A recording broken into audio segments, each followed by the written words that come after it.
Hello everyone, this is a quick tutorial on how to use Legalconference.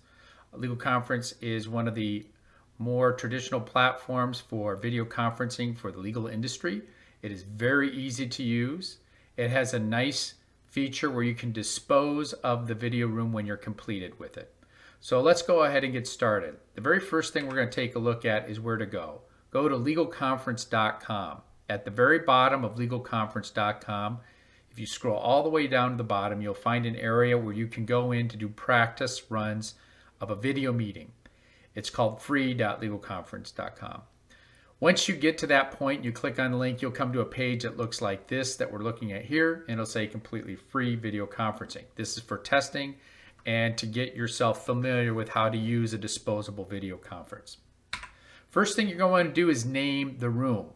So a lot of people ask, how should I name the room? Add your first initial, last name, date, and time. That is the best way recommended to creating a room. Your first initial and last name will have certain characters that you will have alphabetically. Then without adding any spaces, you want to add the date, something like this, 01 for January, the first day of January 2020. Your time should look something like this, 9:30 a.m., no spaces. All of this should be put together in a consecutive order. So like here, I just did the first name and date. I didn't add the time on this particular meeting, but I just wanted to show a sample. If you added that 9:30 a.m., that would add more characters. And if I added a first initial, that would also increase the length of the meeting room. Again, do not worry about creating a long name for the room. You actually want to do that with disposable rooms because you're going to be sending the link via email anyhow. So let's go on to the next step, which is after you've put in your name, you're going to hit go. You've created the name of the room, so you're going to hit go. Once you do, it's going to pop up with a allow button for your camera. You're going to want to hit allow in order for your browser to capture the camera. If you don't do that, you will not have the video conferencing capabilities. So you should hit allow. Second, you're going to need to hit allow for the microphone. That is the second part. In order to have the video conference, you need both the video and the microphone in order for a video conference to work. At the bottom of the screen, you'll see here where if you do not wish to have your video, you can simply put a line through it. If you hit that button, it'll exit out or it will comment out the video so it will not show. I'm going to select that because I want my video to be shown, and here I am the first person in the room. When you see and the first person in the room, you'll have the moderator rights. That's over here on the left side. It'll demonstrate that you are the first person in, you have the moderator. That means you can kick people out and you can set a password. Setting a password is done over here on the right side. And I'm sorry, I meant left. On the right side here, you will actually be able to see the password. This is where you can actually add more security for the room, putting in a password that could be either a few digits or numbers. Just make sure to convey that message to the other members. You can do that verbally or through a text, but you will need to let them know what the password is.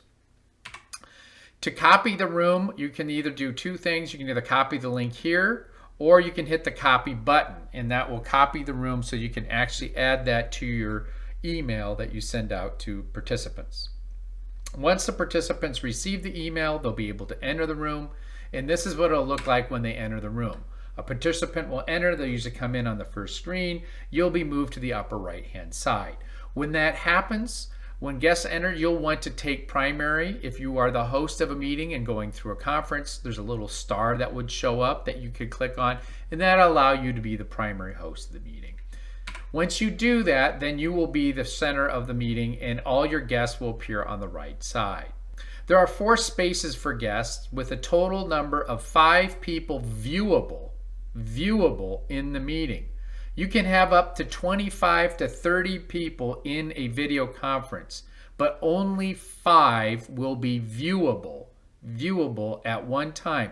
The reason this is done is our experience in video conferencing over 20 years has shown that if you have too many screens on the computer at once, you're going to have a lot of distraction.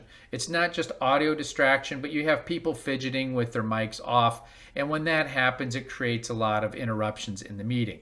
So we limit the participants to 5, but we do allow the other 25 members in the room to jump in at any point. And that is something unique to Legal Conference. It's this little guy down here. It's a jump in button. When you click the jump in button, it'll allow a person to come in and replace one of the guests who were sitting dormant for the longest. Any one of these on the side here who is sitting dormant for the longest will be kicked out. When you click the jump in button, it will move you into their place and they will be pushed to just viewing only. Their screen will disappear and then you will take their place. How do we use screen share? This is a very important feature that a lot of individuals are curious about. With this version of Legal Conference, you can use the screen share. It's very simple. When you go over to the right side, there are 3 dots. You'll want to click on those 3 dots if you are the host. And again, this is something for the host to do if they're doing screen share. Many times the host has a presentation or an agenda that they wish to go through. So if you click on those 3 dots on the lower right side, the host will get this option within settings. You want to click the settings button. So right there with the little sprocket, you click the settings and up comes a box which has the settings material.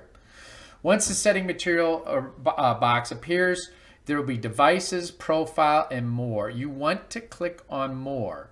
For the screen share to be a permanent fixture on the primary screen, you want everybody start muted, everyone start hidden, and everyone follow you. The reason why is if you have an agenda for the meeting, you're going to want to be the primary spokesperson for that screen share. Once you do, you click on all 3 of those, you can click the OK button, and you will be the primary. Now you can go to the next step and actually sharing your screen. A lot of people miss this the first time they've used Legal Conference, but over on the left side, there's a little TV box. If you click that TV box, it'll allow you to share your screen. So let's go ahead and click that box. What happens is a pop-up shows up. That pop-up will allow you to share either your entire screen, just an application, or just one of the tabs. We happen to be using Chrome. And so we're going to use the entire screen for our video conference. So let's go ahead and click on that and we're going to hit the share. Once we do, it will bring up the full screen and this is what we will see. We will have the option of sharing a screen here. I'm sharing a website and this is what I as a host or what you as a host will see. So you can go through and present either a PowerPoint or an agenda or meeting. Anything you wish on your screen will share for the entire group. A word of caution, please make sure your desktop is clear or you do not have any sensitive material on the desktop when you're doing screen share. Screen share does not guarantee that they will not see whatever cluttered mess you have on your desktop. So please make sure you clean your screen. Once the host has control of that, what will the guest see? The guest will see something like this. Their screen where my picture as a host was, or where your picture as a host was, will be replaced with your screen share. The guests can see each other over here on the right-hand side, and the host sees the primary material that they're going through. Audio is still constant, so the only thing that the screen share does is replace what you have visually in front of everybody. That's how easy it is to set up the screen share and set up a legal conference. I hope that made sense to you. We want to give you the best wishes in using video conferencing and just a couple reminders. 1, you do not need to download anything to use Legal Conference.